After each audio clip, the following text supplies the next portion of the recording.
saya mohon atensi Bapak Presiden Prabowo Subianto. Ya, terjadinya framing dikatakan bahwa kejaksaan menawarkan restoratif terhadap mereka. Di media tadi pun kita dengar bahwa kejaksaan menawarkan dan lain sebagainya. Ini adalah sesuatu kebohongan yang selalu disampaikan kepada ruang publik. Ya, Bapak Prabowo, Mas Gibran, hari ini hukum dipertanyakan. Utamanya Bang Dasko. Bang Dasko, hari ini hukum dipertanyakan. Ya, kami memohon kepada para petinggi, para elit untuk tidak mendengarkan pihak-pihak yang menagih utang politik. Nah, apalagi kalau kemudian timbul kebakaran dan api semacam ini kan malah sayang. Daripada timbul api semacam ini, lebih baik kita berikan bunga untuk mereka. Insya Allah akan berjalan pelan ya gitu, sesuai dengan kafilah. Dan kafilah itu kalau berjalan pelan ya, maka apa? Maka yang di sekelilingnya, nah hanya asu kabeh ya, gitu ya, menggonggong. Daripada kalian itu menggonggong.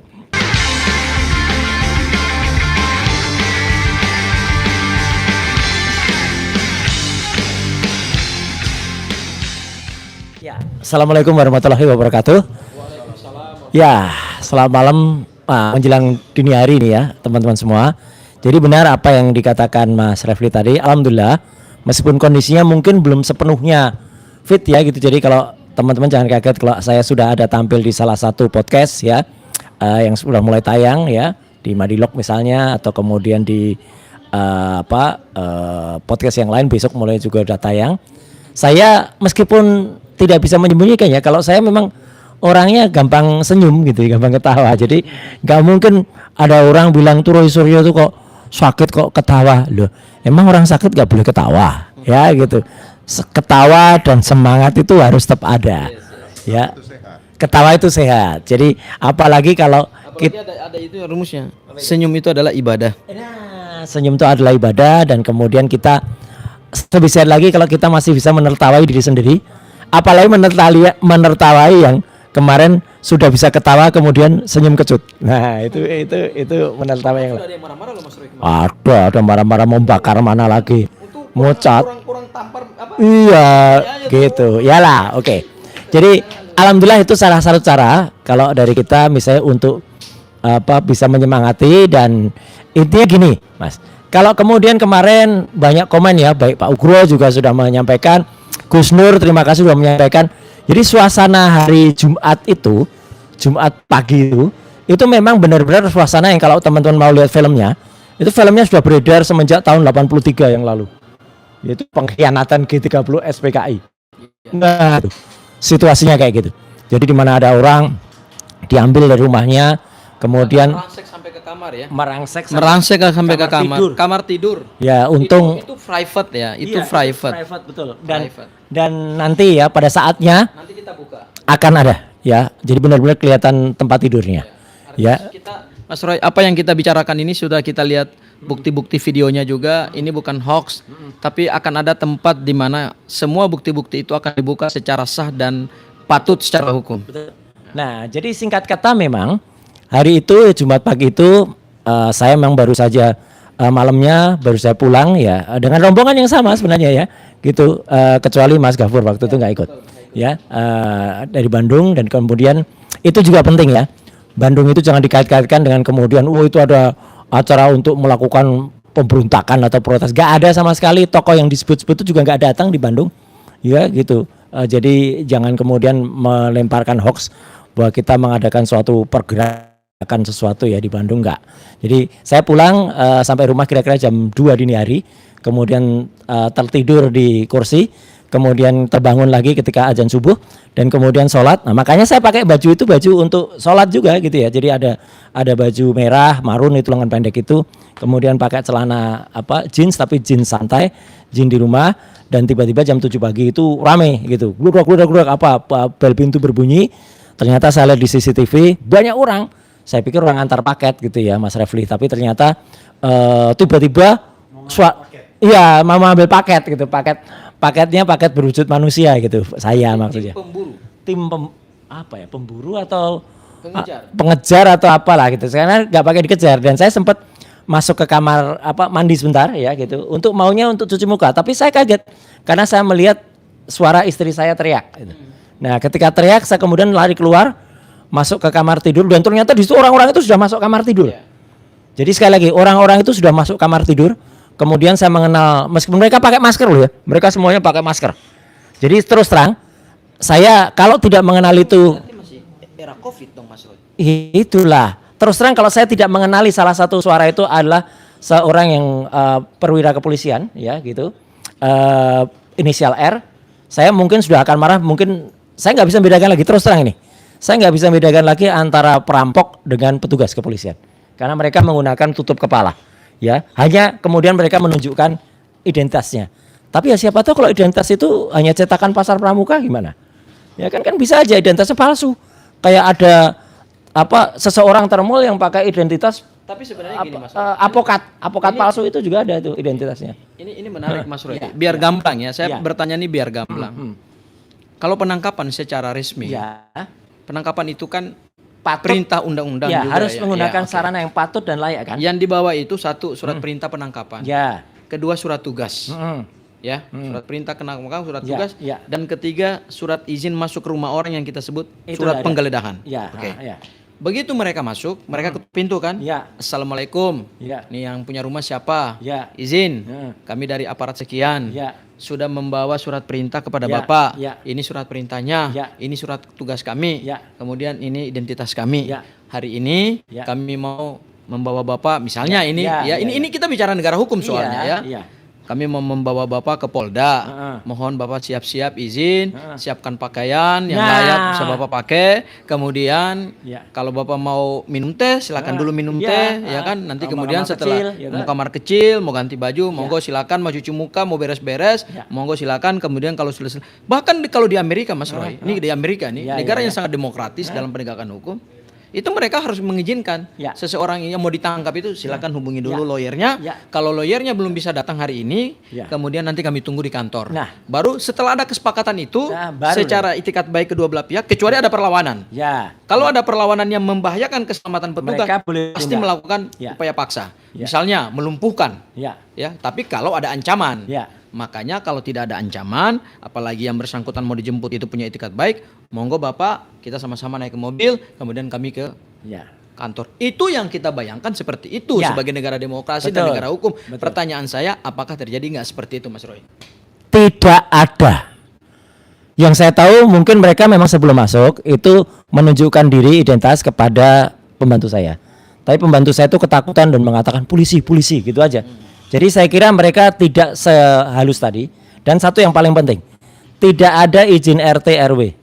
Karena istri saya barusan mengkonfirmasi juga kemarin ya gitu. Apa koordinasi misalnya dengan RT RW? Nggak ada. Mungkin izin dari pengadilan iya, tapi Iya. dengan RTW kan biasanya koordinasi dulu. Nggak ada. Pak, apakah Bapak Iya.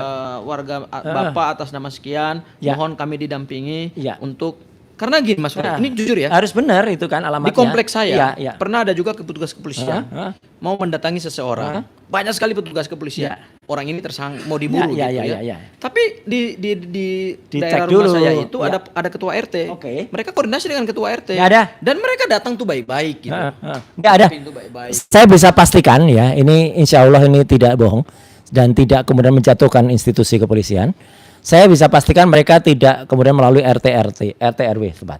Mereka hanya mengambil atau mengajak 2 orang satpam dan kemudian memang satpamnya dekat rumah, ada gardunya itu. Kemudian 2 orang satpam dan 2 orang satpam itu tidak naik rumah loh, tidak naik ke atas rumah loh. 2 orang satpam itu cukup sopan untuk kemudian menunggu di bawah. Ya, jadi yang naik hanya sekitar 7 orang itu. Satu lagi Mas Roy, Ah, mohon maaf ya, nih ya. Saya mau menggambarkan yang Ya, ya, normalnya ya, ya, saja. ya, ya. Begitu mereka datang, Ya. mereka minta izin dong. Bapak, Ibu, mohon maaf, kami hari ini tugas ini. Kan nggak boleh naik sampai ke kamar orang. Itulah Kecuali memburu orang yang sedang dikejar. Ya, Itu ya. berbeda. Iya. Atau orang itu melakukan perlawanan, kabur ke atas, Nah. dikejar. Mau Nah, mau ngabur gimana memang kamar saya di atas? berarti mereka langsung merangsek ke atas. Langsung ke atas. Saya kagetnya itu terus terang ini fakta dan itu akan ada di CCTV. Saya lihat CCTV dari bawah, mereka minta dibuka ya karena ngebel pintu tuh ngebel itu tidak putus-putus. Kling klung kling klung kling klung kling. Terus tiba-tiba glutek gitu pintu dibuka. Terus mereka langsung naik. Jadi saya hanya dengar suara blok. Mereka kan naik ke atas gitu dengan suara itu. Serentak langsung ke atas ya, karena pembantu saya bilang kamar bapak di mana atau kamar ibu di mana, di atas kan. Ya mereka langsung ke atas. Kenapa mereka nggak bilang begini? Ini kalau saya bayangkan zaman bayangkan PKI ini, Iya. waktu datang ke rumah Ahmad Yani, kan ada pembantu. Ada. Cakrabirawa bilang. Itu pun masih sopan. Iya, makanya saya mau menggambarkan. Tanya anaknya. Iya. Dek, bapak di mana? Maksudnya saya mau bayangkan begini. Iya. Di malam penculikan G30 SPKI itu kan datang di rumah Jenderal Ahmad Yani. Ada pembantu kan? Ada, iya. Pak, Bu, Bapak, itu ibu Bapak itu. tidur di mana? Kemudian kan datang anak. Iya, terus anaknya Bilang, Bapak lagi bobo. Bangun panggil. Bapak. Ya, dia yang membangunkan anaknya. Ya, anaknya membangunkan. Nah, Iya. aku membayangkan harusnya begitu dong. Bilang kepada pembantu, misalnya Bibi, tolong panggilkan Bapak Ya, atau Bi, Ibu. Bapak di mana, Tapi Bi? tunggu Gitu. di sini. Enggak. Itu etikanya begitu. Ya, jadi saya mungkin atau kami mungkin tidak akan terlalu menjelaskan di sini, ya, Mas Gafur, Pak Ugro dan juga Mas Refli. Tapi itu nanti akan ada ya buktinya. Jadi yang saya omongkan ini dan kami ceritakan ini bukan bohong, karena itu semuanya ada buktinya, ya, ada bukti rekamannya, baik rekaman CCTV maupun rekaman langsung saat kejadian. Intinya saya kaget sekali. Kenapa kita memiliki petugas yang seperti itu, Pak Ugro? Jadi artinya yang tanpa menurut saya etikanya sangat kurang, ya. Kemudian masuk sampai ke atas dan padahal Bukan cuma soal etika, iya, prinsip kemanusiaan. iya. Dan saya tuh kan sebenarnya ada tinggal dipanggil, kita juga bisa langsung turut ya gitu, kemudian bisa langsung menemui baik-baik. Karena saya kira akan mengantarkan surat kan. Jadi saya bilang kan pada bantu saya, suratnya diterima aja gitu. Ternyata sudah naik dan kemudian ini yang dilakukan. Masuk kamar tidur dan alhamdulillahnya istri saya karena habis sholat juga tadinya itu masih menggunakan celana 3/4 ya, kan dia pakai rukuh gitu, tapi kemudian kita buka kan ada celana 3/4 kemudian pakai kaos ya gitu, dan saya masih menggunakan jeans, kemudian masih menggunakan baju yang tadi juga saya pakai sholat gitu, dan kemudian setelah itu kaget karena masuk kamar dan kemudian mereka memang menunjukkan surat penangkapan, tetapi langsung kami bawa bapak gitu. Langsung megang saya, dan ini yang fatal sekali, langsung bilang borgol siapin borgol gitu. Jadi saya sudah langsung mau diborgol oleh seorang berpangkat Ibtu ya, yang berinisial R ya gitu. Dan kebetulan saya mau karena apa? Kebetulan saya lihat salah seorang petugas yang lain, brigadir itu, yang kebetulan dia memang sering memeriksa saya gitu ya. Dan itu yang sopan. Jadi memang ada brigadir A itu yang sopan, mengatakan sudah dia menasehati, sudah sama saya aja gitu. Nah akhirnya saya ikut dia. Itulah yang bikin saya percaya. Tapi fatalnya setelah kemudian istri saya juga menelpon salah satu lawyer ya di antara kita, lawyer itu bilang tunggu saya gitu. Mereka tidak mau menunggu dan bahkan tidak mau bicara dengan lawyer itu. Tidak mau bicara dengan lawyer itu. Padahal kan sudah mau di video call gini, malah dibalik-balik terus kameranya. Jadi dia wajahnya nggak mau kelihatan. Terus setelah itu saya bilang, saya ganti celana dulu karena ini celana rumah. Udah nggak usah ganti. Tidak diperbolehkan ganti. Ada kata-kata itu. Ya. Terus saya lewat gitu. Akhirnya saya ngambil sepatu. Ternyata saya mau buka bifet, nggak mungkin kan banyak sekali orang. Kemudian baru saya ambil sepatu. Kebetulan memang sepatu yang ini kebetulan sepatunya yang ada di luar karena dipakai semalam itu. Kemudian saya dibawa turun. Ya. Kemudian langsung dimasukkan mobil dan jalan. Udah peristiwanya gitu. Jadi artinya benar-benar apa yang Mas Roy simpulkan dari satu proses penangkapan yang sebenarnya kalau kita bicara kemanusiaan dan bicara undang-undang ya itu nggak sesuai sih dengan prinsip hukum acara pidana kita yang baru yang sangat humanis. Ya, jangankan bicara hukum apalagi humanis. Kesimpulan saya brutal, benar-benar brutal ya. Akhirnya sampai Pak Ugro waktu itu ya. Ada yang membayangkan seperti penculikan. Iya, seperti Pak Ugro kemudian Gus Nur ya sudah juga komen ya bahwa itu seperti pengkhianatan G30 SPKI film itu.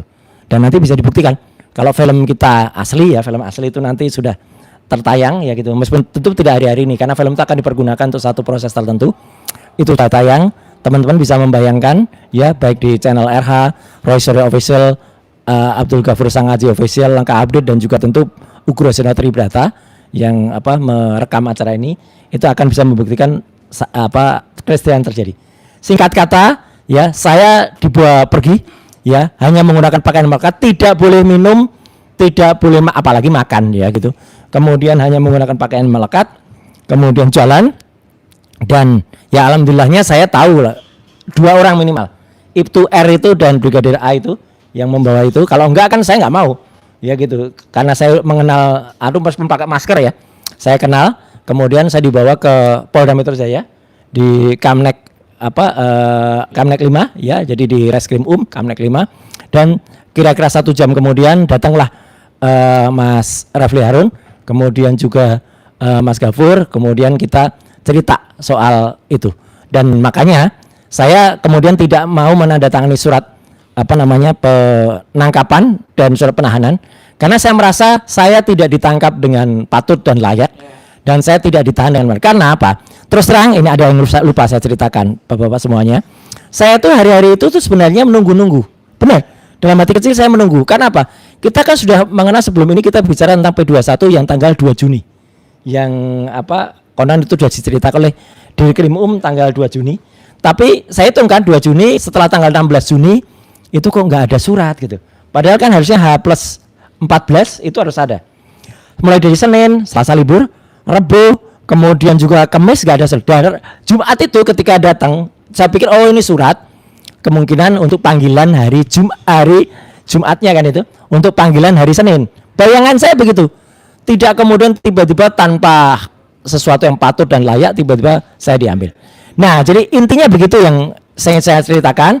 Tentu nanti akan banyak cerita lain, tapi untuk supaya tidak kemudian terlalu fokus ke cerita hari Jumat pagi itu, ya. Kemudian nanti masih ada drama yang lain, drama ketika dibawa ke rumah sakit, kemudian drama malam hari ketika dari rumah sakit itu tiba-tiba mau dibawa balik ke Polda Metro Jaya, ya, padahal dalam kondisi belum sehat, ya. Kemudian drama lagi ketika dari rumah sakit itu tadinya mau masuk lagi ke Polda Metro, tapi kemudian alhamdulillahnya macet sehingga hanya sebentar di Polda Metro, kemudian berangkat ke kantor kejaksaan. Saya kira itu dulu. Ya, saya mungkin akan memberikan saran aja, ya, Mas, dan juga Mas Refli, Pak Ugro, dan juga Mas Gafur. Tapi saran saya lebih kepada para orang-orang yang teriak dengan kasar di luar itu.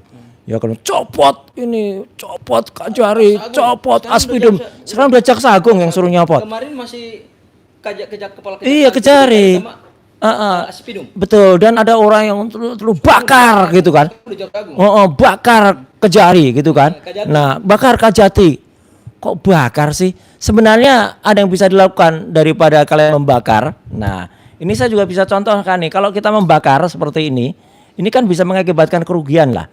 Ya toh? Nah, apalagi kalau kemudian timbul kebakaran dan api semacam ini kan malah sayang. Daripada timbul api semacam ini, lebih baik kita berikan bunga untuk mereka. Gitu. Nah, itu aja ya. Atau daripada malah kalian ribut sendiri di luar. Karena kalau kalian ribut di luar, maka saya hanya mengatakan ingatlah pepatah atau peribahasa. Ya, kita insya Allah akan berjalan pelan, ya gitu, sesuai dengan kafilah. Dan kafilah itu kalau berjalan pelan, ya, maka apa? Maka yang di sekelilingnya, nah hanya asu kabeh, ya, gitu ya, menggonggong. Daripada kalian itu menggonggong, lebih baik tenang, berdoa saja. Semoga semua berjalan lancar. Gitu ya.